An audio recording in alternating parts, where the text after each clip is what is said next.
How's it going? I'm joined today by foot traffic coach and professional triathlete, Mark Bowstead. So, Mark recently raced in Ironman Canada on the 29th of July, and he's generous enough or kind enough to share his race data with us, which is fantastic. Mark's awesome because he's able to, he has a great understanding of the importance of analysing race performances, race data, and being able to look at good performances and not so good performances with a really critical eye and learn from those experiences going forward to the next events. So thanks for joining us. Thanks for having me. Tell us how the race went for you. I mean, it was good for 2/3 of it, and then the run was my slowest marathon by about 30 minutes, so that wasn't so good. But yeah, as you say, you learn a lot from your really bad ones. So yeah, there's a lot to learn from it. Yeah, and you said it was a hot day. It was a non-wetsuit swim. Yeah, the first time they've had a non-wetsuit swim in Ironman Canada. It was just on it's about 22.5 degrees. I think the cutoff's 21.9 or something like that. So yeah, it's contrast to when they've had hypothermic conditions in the last few years. So yeah, I mean, I was happy with the non-wetsuit swim. I ended up having a good swim and sat on Brent McMahon's feet all day. Yeah. And yeah, it was comfortable there. And we exited first and second with two other guys, Jeff Simons, another Canadian, and an American on our feet. But yeah, it was Brent McMahon who took it out pretty hard from the start, which you'll see on the power file. The first 10 minutes was pretty crazy. Yeah, we'll look into that. And but the reality is that's how the racing is done these days, isn't it? It's a full gas from the start. Yeah, you got to go with the race, and that was one of my goals coming into this race. Is I had raced Frankfurt 3 weeks earlier, and I just hadn't been in the race, hadn't been aggressive, and I just wanted to be in the race and be aggressive and make up those mistakes in a way. And so I was aggressive and in the race I ran up to second at one point, a few K into the run, but yeah. And you just didn't want to watch the race go off ahead of you and just turn up and be a number. So you definitely wanted to participate. Yep. No, I think definitely in the pro fields Ironman, you got to race it. Maybe I would tell my people I coach to stick to your numbers, but definitely within reason you have to race it as well. But I mean that strategy worked really well for you at Port Macquarie early in the year. Yeah. We were third. First out the swim, first off the bike, and from what did you break the bike course? Oh no, you didn't break the bike course. No, Ironman said I did, but Dougal, fake news. Yeah, fake news. I think Dougal's still got that. Yeah, right. Okay, well let's delve into this race data. Let's have a little bit of a closer look. First thing we'll just identify is I made a mistake when I was cropping this. It actually was 180 kilometres. I'll have you know. Mark told me, and it was 4 hours 43, not 4 hours 42. So missing a couple of seconds there. But as you can see, 38.1 K average, 4,500 calories through the race. Now Mark's heart rate monitor wasn't working on this, so it was based on power, which is still pretty accurate, and that's a fairly decent amount of calorie expenditure. Check out that elevation gain, 2,454 metres of gain. So that's a big, tough ride. That's a hilly ride. It was basically up or down all day. Yeah. So those of you who have ridden Coast Loop in Auckland or K2 around Coromandel, it's a similar amount of elevation gain to those rides. Yep. The way it's made up is slightly different. It may not be with short, sharp hills, but long grinding hills, as we'll look at a little bit later on. As you can see, intensity factor was 0.84, normalised power 294, and TSS 332. So we'll have a little bit more of a look at that stuff here as well. So looking more into the depths of the data, you can see obviously how the course is tracked out. It's a 3-lap course. 3 laps? It is 3 laps. 3.5. 3.5. Yeah. Right. It's kind of, and they had about 3,000 age groups on there, so that made it the final laps trickier. Okay. So you actually went. Looks like you went and heading in one direction first, and then came back on itself. Yep. Yeah. Okay. So and that's quite significant because there was a climb on each lap, quite a high point on each lap, and that's something that was worth knowing because the average elevation of the race was, excuse my dog, 643 meters, topping out at 720 meters. So obviously it's not big mountains, but it's high enough to actually possibly have some effect on your efficiency later in the race. Yeah, well, and then that's where the big variation index comes from. Really, is the up and down. Long sections of not much pedaling. Yeah, long sections of heaps of pedaling. I mean, variability index of 1.09 is definitely not what you want in an Ironman. Especially if it was flat. Yeah, that would be bad. Yeah, there'd be a lot of surging going on. But with 2,500 of meters of elevation, it's So when you take that into context, you can kind of understand, and that's something that might have impacted the way you had trained as well. I mean, we don't really train for that sort of variation, I guess, which is probably something I would change. Been aware of that. Yeah. So let's have a look at this other thing. So this blue line, this blue solid line, is quite important because it shows the temperature change. So you started out early in the morning, 15 degrees, but it actually topped out at 31 degrees, and it stayed over 30 or close to 29 to 30 for that final hour, which is right when the body's actually beginning to really suffer from the actual bike race, let alone the temperature. And that's where I realized I made an equipment mistake, or at least I should have taken my visor off because I started to just get way too hot. I was in a Giro Arrowhead, and there's not much airflow in that, and I really started to sweat a lot, and I hadn't done any heat preparation, so 31 degrees was just pretty hot. So as an age grouper, age groupers need to be aware of that. So remember, Mark's on the course for some of you people an hour and a half, maybe 2 hours longer, less than you'll be on there. So if you're using an aero helmet with a visor, and you're going to be out on the course for that much longer, just think about how that temperature is going to impact on your race. So for the sake of a few watts gained by having a visor or an aero helmet, it might be better to go for more ventilation, more cooling. Lose a small advantage you get from that, but gain a huge amount in thermoregulation. Or even once you start to realise it is getting too hot, I should have flipped the visor up, and it's magneted, so it probably would have stayed. You couldn't chug it because you can't discard on course. No, I mean, I could have chucked it in an aid section, but I think it probably would have stayed. I just that's the things you don't think about when you're racing until you've made that mistake before. That's good to know. And the other difficulty is historical stuff is showing that this race has been extremely cold on some days. So you just don't know what you're going to get in Canada. It can be quite varied. So I want to look a little bit more at the actual how the race looks as a whole. So as you can see, this 332 TSS is a high number for an Ironman. So we always look at 280 TSS as being sort of like the ideal number for you to get off and have your best performance on the run. But as Mark has indicated, the race was getting away from him early, so he had to make that decision to really put it in. And if we have a look at this first hour, you can see it was raced at 320 watts at 91% or 0.91 intensity factor, which that's really pretty much half Ironman. And unfortunately, we haven't got heart rate data because Mark's heart rate monitor didn't work. but that would have been interesting to see actually how hard that was. But I'm sure in terms of perceived effort, you're feeling like it was up there? Oh, for sure. For me, I mean, my heart rate's fairly low, but it would have been in the high 150s, probably 160 straight out the swim.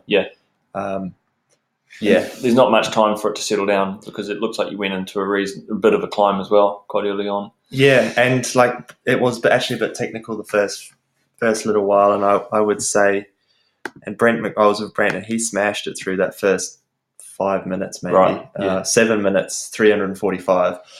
So basically, for the first 7 or 8 minutes, So you're going at 4.37 watts per kilo. So for you guys that are on Zwift, when you can see your watts per kilo tally, if you're riding at 4.37, just think how long you can ride at that for. So, Mark's a professional athlete. He can do that for a long, long time, but that's asking a lot of the body. And if you weren't trained specifically for an Ironman, you're putting yourself into a difficult place here. But professional athletes are designed to push these sort of intensities, and that's what you do for the duration of the race. Your watts per kilo was 3.72, which comparing to competitive age groupers, they might be 3.2, 3.3. Okay. So you're very high. Yeah, like we talked about earlier in the year, I had 311 at Port Mac. So yeah, I know on a good day I can do that and still run around. That was about a 3-hour marathon, so that's what I was hoping. Yeah, so it wasn't at this point that you were thinking, oh, geez. No. Oh, Jesus. It probably was really only that last hour. Yeah, and we'll look at that last hour in a minute, actually. So, but if we come down and have a look at some peak performances, so this Mark got his third highest 90-minute effort in the first 90 minutes, which again is telling of how the race was playing out. 317 watts, 91% of threshold. Again, variability was getting a little bit higher, which is explained by the technical nature of the course around there. But it was a little bit lower than what you had held for a half Ironman earlier that year, but it's still pretty high. Yeah, to be up there. So if we have a look back here so we're comparing the first hour where you averaged 320, normalized 320. 0.91 intensity factor, 1.06 VI. To the final hour, it was 266 watts. So you've gone...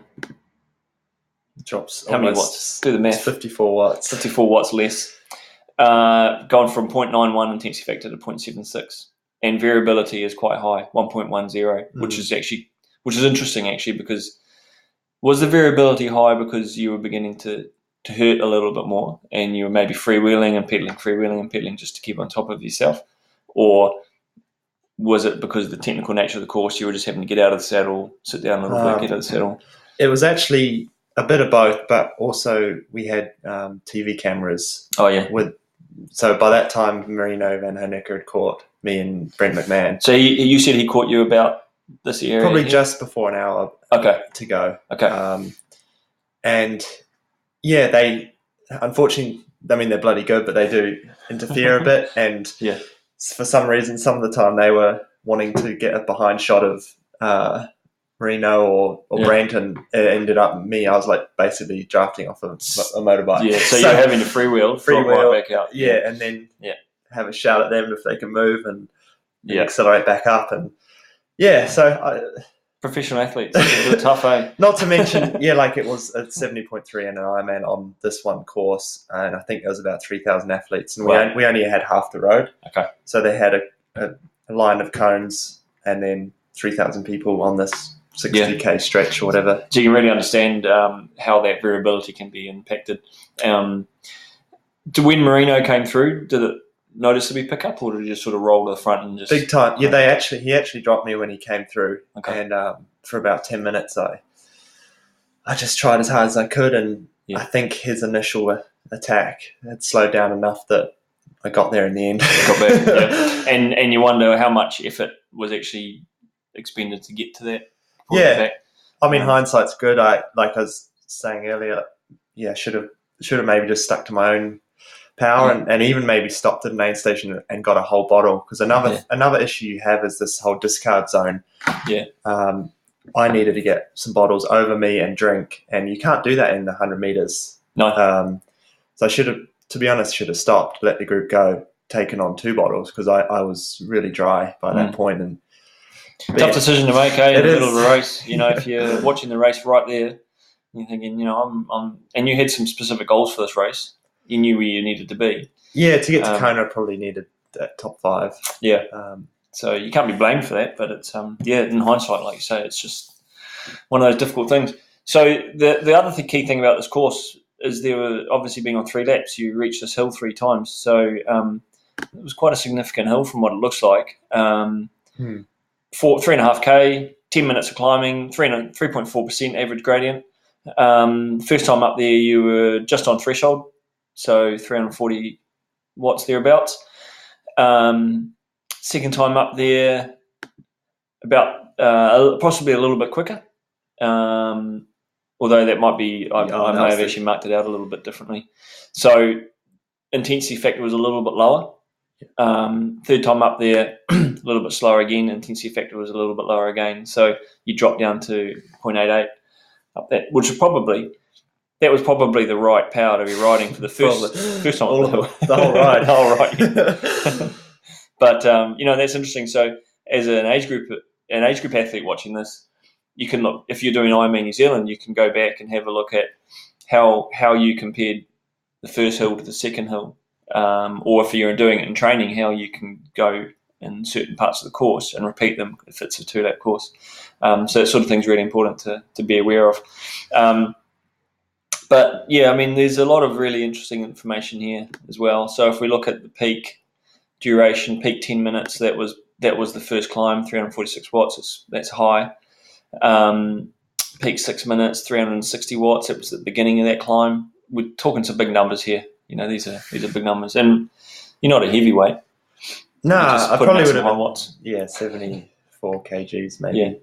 I mean, it's measured on a quark, which I think are pretty reliable. Yeah. I mean, there's always variation within different brands and even within the same brand. Yeah. But I think it was just interesting to note. It was what's that pro cyclist guy that Andrew Talansky? Yeah, it was his first Ironman, and he rode 4:41, I think it was. So, right. I mean, that's pretty cool. Tough day. Yeah. If Talansky's going 4:41, it's a hard day. Yeah. So it was a tough course. He got the fastest bike split, and I think Marino second, and then me and Brent would have been Okay, cool. Third and fourth. I mean, it was. Where'd you finish in the end? I finished 8th. Yeah, it was a slow. 8th place in an international Ironman. It's that's a pretty awesome effort. But obviously, it was not the result that you're after. But you gave it a good nudge. Nothing to be ashamed about there. That's for sure. So, obviously having a bit of a break now. Well deserved. Yeah, I kind of ended up doing 3 Ironmans and a half in less than 3 months. And hear that, age groupers? Having a break.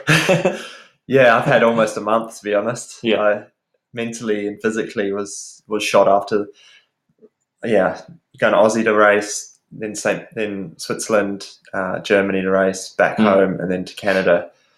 It's a cool lifestyle, but yeah, sometimes I just wanted to get home and settle down and relax for a bit, because it was tough. And I didn't make Kona. Had I made Kona, it would have been a different. Yeah, that would have been 4th Ironman for the year. Yeah, which would have been tough. But so we'll starting to get back into it. Yeah, pretty soon. Well, it's still winter anyway, so don't get too excited. No, the key is the New Zealand and Australian season again. Yeah, I love those races here, like Taupo, both Taupos and Tauranga, and absolutely. I'm in Australia again. Yeah, so that's awesome. So as you know, Mark's a foot traffic coach, and he's got a great number of athletes. Still got some room to take some more athletes on. So if anybody's interested in having Mark coach them, then please do get in touch with Foot Traffic, and we'll set you up. Just one thing I just noticed here: top speed 83.9. So that's solid, eh? It's not bad effort. I wonder where that was. It's not a bad effort. Is this green line? Yeah, it's coming off that hill there. Wow. Okay. Oh yeah. Yeah. Nice work.